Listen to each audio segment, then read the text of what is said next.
Olá, galerinha! Tudo bem com vocês? Espero que vocês estejam bem, quietinhos aí na casa de vocês, fazendo todas as atividades e brincando bastante. Agora a gente vai dar início a mais uma aula. Espero que vocês gostem.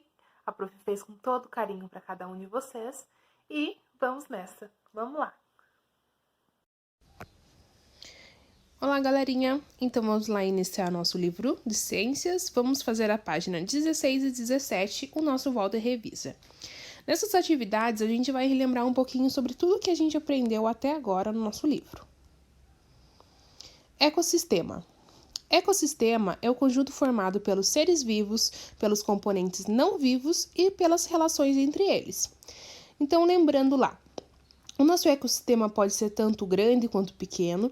Nós conseguiríamos fazer um ecossistema dentro de um aquário, se ali nós colocássemos componentes vivos, não vivos e obtivesse uma relação entre eles, tá?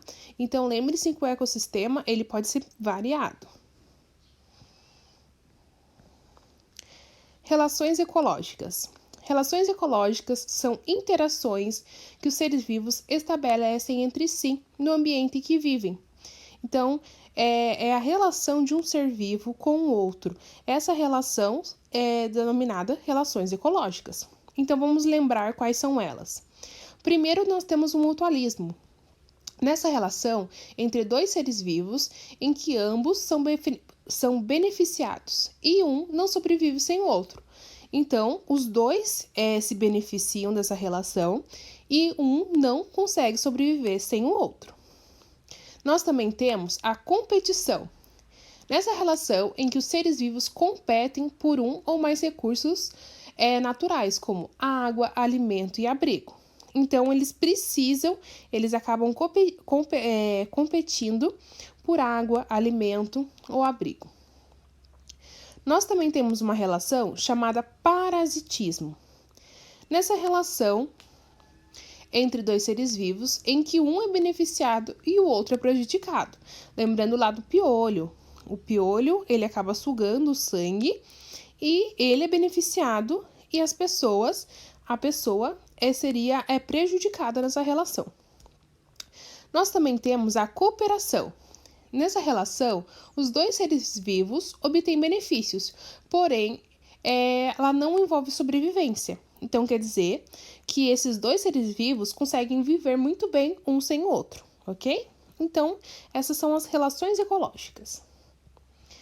Agora a gente vai para nossas atividades. Número 1. Observe essa representação do ecossistema de um rio. Então, vamos lá. Observem cada detalhe que a gente está encontrando aqui nesse ecossistema. Nós temos as algas, os peixes, os pássaros, temos a terra, a água. Então, vamos lá. O que aconteceria a esse ecossistema se a água do rio fosse poluída e a maioria das algas morresse?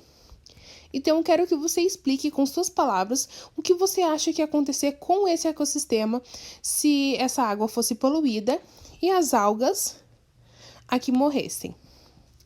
Agora vamos para número 2. Jogue o jogo Camuflagem e Adaptação. Esse jogo aqui você vai encontrar lá no seu livro digital. Então você vai encontrar os animais que estão camuflados. E você pode mandar fotinhos para a prof assim que você terminar. Na próxima atividade, você vai identificar o tipo de relação mostrada na imagem e completa as legendas. Então, vamos pensar lá. Nessa primeira imagem, nós temos dois animais sendo mostrados na imagem e vamos pensar assim. A ave conhecida como carrapateiro se alimenta dos carrapatos presentes na pele de alguns animais.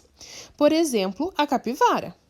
Tanto o carrapateiro como a capivara são beneficiados, mas um não depende do outro para sobreviver. Essa relação é de...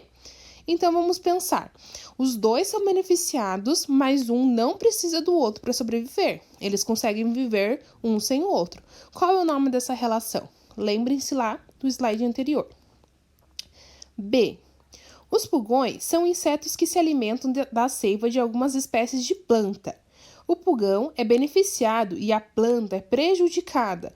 A relação entre os pulgões e a planta é de... Então, vamos lá. Nós temos 2 seres vivos em que um é beneficiado e o outro é prejudicado. Qual é o nome dessa relação? Lembre-se lá também que a gente aprendeu ali no slide anterior e faça uma anotação. Próxima atividade. Identifique o tipo de relação entre organismos descritos no texto a seguir. Justifique sua resposta. Vamos lá. Os cupins alimentam-se da madeira, no entanto, eles não conseguem digeri-la. Quem faz a digestão da madeira é um micro-organismo que vive no intestino do cupim, aproveitando parte dos nutrientes da madeira. O cupim abriga o micro-organismo e lhe fornece alimento, enquanto o micro-organismo digere a madeira para o cupim. Então, vamos pensar lá. Qual é o tipo de relação entre esses seres que aparecem na imagem? Então, vocês vão pensar lá qual das relações está representada ali. Ok? Então, são essas as nossas atividades de hoje. Espero que vocês consigam realizar. Beijinhos e até a próxima aula.